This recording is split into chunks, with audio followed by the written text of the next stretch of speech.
Gênesis capítulo 14. Naquela época Rafel, rei de Sinear, Arioque, rei de Elazar, Quedorlaomer, rei de Elão, e Tidal, rei de Goim, foram à guerra contra Bera, rei de Sodoma, contra Birsa, rei de Gomorra, contra Sinabe, rei de Admá, contra Semeber, rei de Zebuim, e contra o rei de Belá, que é Zoar.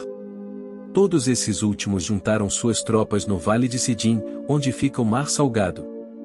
12 anos estiveram sujeitos a Quedorlaomer, mas no 13º ano se rebelaram.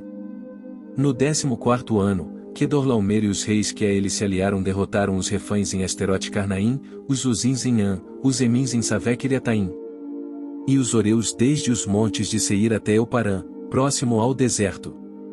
Depois, voltaram e foram para Emispate, que é Cádiz, e conquistaram todo o território dos Amalequitas e dos amorreus que viviam em Azazon Tamar. Então os reis de Sodoma, de Gomorra, de Admá, de Zebuim e de Belá, que é Zoar, marcharam e tomaram posição de combate no vale de Sidim. Contra Quedorlaomer, rei de Elão, contra Tidal, rei de Goim, contra Rafel, rei de Sinear, e contra Arioque, rei de Elazar. Eram 4 reis contra 5. Ora, o vale de Sidim era cheio de poços de betume e, quando os reis de Sodoma e de Gomorra fugiram, alguns dos seus homens caíram nos poços e o restante escapou para os montes. Os vencedores saquearam todos os bens de Sodoma e de Gomorra e todo o seu mantimento, e partiram. Levaram também Ló, sobrinho de Abrão, e os bens que ele possuía, visto que morava em Sodoma. Mas alguém que tinha escapado veio e relatou tudo a Abrão, o hebreu. Abrão vivia próximo aos carvalhos de Manre, o amorreu, irmão de Escol e de Aner, aliados de Abrão. Quando Abrão ouviu que seu parente fora levado prisioneiro, mandou convocar os 318 homens treinados, nascidos em sua casa, e saiu em perseguição aos inimigos até Dan. Atacou-os durante a noite em grupos, e assim os derrotou, perseguindo-os até Obá, ao norte de Damasco. Recuperou todos os bens e trouxe de volta seu parente Ló com tudo o que possuía, juntamente com as mulheres e o restante dos prisioneiros. Voltando Abrão da vitória sobre Quedorlaomer e sobre os reis que a ele se haviam aliado, o rei de Sodoma foi ao seu encontro no vale de Savé, isto é, o vale do rei. Então Melquisedeque, rei de Salém e sacerdote do Deus Altíssimo, trouxe pão e vinho. E abençoou Abrão, dizendo: Bendito seja Abrão pelo Deus Altíssimo, Criador dos céus e da terra. E bendito seja o Deus Altíssimo, que entregou seus inimigos em suas mãos. E Abrão lhe deu o dízimo de tudo. O rei de Sodoma disse a Abrão: Dê-me as pessoas e pode ficar com os bens. Mas Abrão respondeu ao rei de Sodoma, de mãos levantadas ao Senhor, Deus Altíssimo, Criador dos céus e da terra, juro que não aceitarei nada do que lhe pertence, nem mesmo um cordão ou uma correia de sandália, para que você jamais venha a dizer: eu enriqueci Abrão. Nada aceitarei, a não ser o que os meus servos comeram e a porção pertencente a Aner, Escol e Manre, os quais me acompanharam. Que eles recebam a sua porção. Gênesis capítulo 15. Depois dessas coisas o Senhor falou a Abrão numa visão: Não tenha medo, Abrão. Eu sou o seu escudo, grande será a sua recompensa.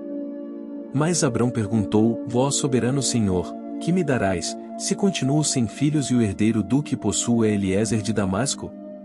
E acrescentou: Tu não me deste filho algum. Um servo da minha casa será o meu herdeiro. Então o Senhor deu-lhe a seguinte resposta: Seu herdeiro não será esse. Um filho gerado por você mesmo será o seu herdeiro. Levando-o para fora da tenda, disse-lhe: Olhe para o céu e conte as estrelas, se é que pode contá-las. E prosseguiu: Assim será a sua descendência. Abrão creu no Senhor, e isso lhe foi creditado como justiça. Disse-lhe ainda: Eu sou o Senhor, que o tirei de Ur dos Caldeus para dar-lhe esta terra como herança. Perguntou-lhe Abrão: Vós soberano Senhor, como posso saber que tomarei posse dela?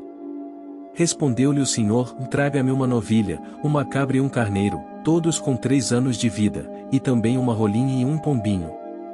Abrão trouxe todos esses animais, cortou-os ao meio e colocou cada metade em frente à outra, as aves, porém, ele não cortou. Nisso, aves de rapina começaram a descer sobre os cadáveres, mas Abrão as enxotava. Ao pôr do sol, Abrão foi tomado de sono profundo, e eis que vieram sobre ele trevas densas e apavorantes. Então o Senhor lhe disse: saiba que os seus descendentes serão estrangeiros numa terra que não lhes pertencerá, onde também serão escravizados e oprimidos por 400 anos. Mas eu castigarei a nação a quem servirão como escravos, e depois de tudo, sairão com muitos bens. Você, porém, irá em paz a seus antepassados e será sepultado em boa velhice. Na quarta geração, os seus descendentes voltarão para cá, porque a maldade dos amorreus ainda não atingiu a medida completa. Depois que o sol se pôs e veio a escuridão, eis que um fogareiro esfumaçante, com uma tocha acesa, passou por entre os pedaços dos animais. Naquele dia o Senhor fez a seguinte aliança com Abrão: vá aos seus descendentes dei esta terra, desde o ribeiro do Egito até o grande rio, o Eufrates. A terra dos Quineus, dos Quenezeus, dos Cadmoneus, dos Hititas, dos Ferezeus, dos Refães, dos Amorreus, dos Cananeus, dos Girgazeus e dos Jebuseus. Romanos capítulo 7. Meus irmãos, falo a vocês como a pessoas que conhecem a lei. Acaso vocês não sabem que a lei tem autoridade sobre alguém apenas enquanto ele vive? Por exemplo, pela lei a mulher casada está ligada a seu marido enquanto ele estiver vivo, ou mais, se o marido morrer, ela estará livre da lei do casamento. Por isso, se ela se casar com outro homem enquanto seu marido ainda estiver vivo, será considerada adúltera. Mas se o marido morrer, ela estará livre daquela lei, e mesmo que venha a se casar com outro homem, não será adúltera. Assim, meus irmãos, vocês também morreram para a lei, por meio do corpo de Cristo, para pertencerem a outro, aquele que ressuscitou dos mortos, a fim de que venhamos a dar fruto para Deus. Pois quando éramos controlados pela carne, as paixões pecaminosas despertadas pela lei atuavam em nossos corpos, de forma que dávamos fruto para a morte. Mas agora, morrendo para aquilo que antes nos prendia, fomos libertados da lei, para que sirvamos conforme o novo modo do Espírito, e não segundo a velha forma da lei escrita. Que diremos então? A lei é pecado? De maneira nenhuma.